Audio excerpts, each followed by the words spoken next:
Àwọn agbébọn tún pààyàn rẹpẹtẹ ní Plateau, wọ́n dáná sunlé. Kò dín ní 20 èèyàn tó dágbére fún ara wọn lálẹ́ àná ọjọ́rú wẹ́sídẹ̀ẹ́ ọjọ́ 9 oṣù kẹjọ yìí tí kò jí sáyé mọ́ lọ́jọ́ kejì, ìyẹn ọjọ́bọ̀ tọ́sídẹ̀ẹ́ ọjọ́ 10 oṣù yìí. Wọ́n ti tójú oorun dé ojú ikú nípínlẹ̀ Plateau. Kì í ṣe àrùn ló pa wọ́n, bẹ́ẹ̀ ni wọn ò jẹ májèlé. Àwọn jàǹdùkú agbébọn ni wọ́n ya bò wọ́n láàjìn òru tí wọ́n sì bẹ̀rẹ̀ sí fi ìbọn sọ oorun àsùnwọra wọn di oorun ikú lójijì. Wọ́n tún dáná sun àwọn míì mọ́lé pẹ̀lú gbogbo dúkìá wọn. Agbègbè Hepang níjọba ìbílẹ̀ Bakinladi nípínlẹ̀ Plateau ní ìṣẹ̀lẹ̀ ìbànújẹ́ yìí ti wáyé.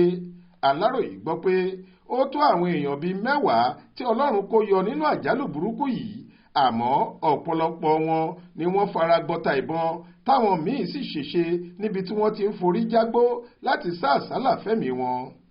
Ẹnìkan tíṣẹ̀lẹ̀ ọ̀hún ṣojú rẹ̀ sọ fáwọn oníròyìn pé nǹkan bíi aago 3 òru làwọn ọ̀dájú afẹ̀míṣòfò náà wá ṣàkọlù sáwọn olùgbé Hepang. Ó láwọn ẹ̀ṣọ́ fìjìláńtẹ́ tó ń ṣọ́ ìlú náà gbìyànjú.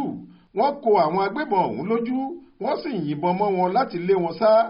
Ìbọn ṣakabùlà wá àwọn fìjìláńtẹ́ kò lẹ́mìí ìbọn ìgbàlódé atamátàsé táwọn apààyàn náà gbé dání ni. 4 lára àwọn fìjìláńtẹ́ náà ni wọ́n mú balẹ̀. Lẹ́yìn èyí ni wọ́n bẹ̀rẹ̀ sí sọ iná sílé àwọn èèyàn tí wọ́n sì ń yìnbọn pa ẹnikẹ́ni tó bá gbìyànjú láti sá lọ. Ọkùnrin kan, John McPam, tó pàdánù 5 lára àwọn mọ̀lẹ́bí rẹ̀ sínú àkọlù yìí sọ pé àbúrò òun, Dong Mark, ìyàwó rẹ̀ àtàwọn ọmọ rẹ̀ 3 làwọn agbébọn náà fẹ̀jẹ̀ wọn yíyẹ̀pẹ̀ tí wọ́n sì pa wọ́n nípa ìkà. Ó ní lẹ́yìn tí wọ́n pa wọ́n tán ni wọ́n tún dáná sun òkú wọn àti gbogbo dúkìá wọn mọ́lé.